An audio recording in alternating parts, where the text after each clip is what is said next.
Hello दोस्तों, आज हम दोनों बहनें एक बेटी विवाह गीत लेके आए हैं। अब आप लोग फुल वॉच करके देखिए। आप लोग कमेंट में जरूर बताना हम दोनों लोग को गीत कैसा लगा। कहवा बीतायु बेटी खड़ी दुपहरिया, कहवा बीतायु सारी रात जी, कहवा बीतायु बेटी खड़ी दुपहरिया, कहवा बीतायु सारी रात जी।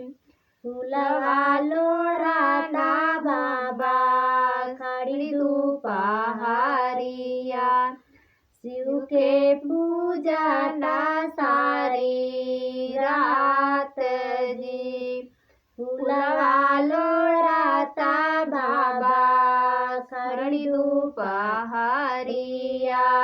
शिव के पूजाता सारी रात जी। कवना मांगना तुही मांगी मोरी बेटी, हमके तू दे तू ना बताई जी। कवना मांगना तुही मांगू मोरी बेटी, हमके तू दे तू ना बताई जी। ससुरुता मांगे बाबा भरता भूआला, सासुता सिल्या मांगा तारी जी। ससुरुता मांगे बाबा भरता भूआला, सासुता सिल्या मांगा तारी जी। कहवा बीतायु बेटी खड़ी दुपहरिया, कहवा बीतायु सारी रात जी। कहवा बीतायु बेटी खड़ी दुपहरिया,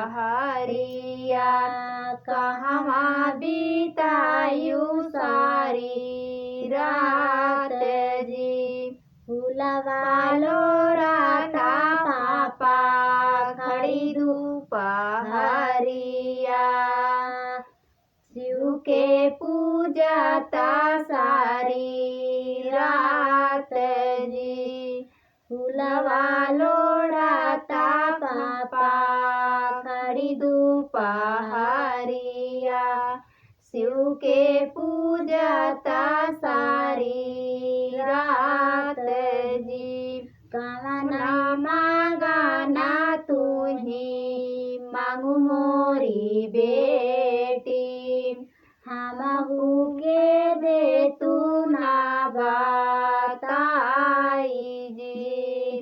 कवना मांगना तुही मांगू मोरी बेटी, हमहू के दे तू ना बताई जी। देवरुता मांगे बाबा भरता भूआला, पातिता मांगे भगवान जी। देवरुता मांगे बाबा रामाही अच्छी माना, पातिता मांगे भगवान जी। फूलवा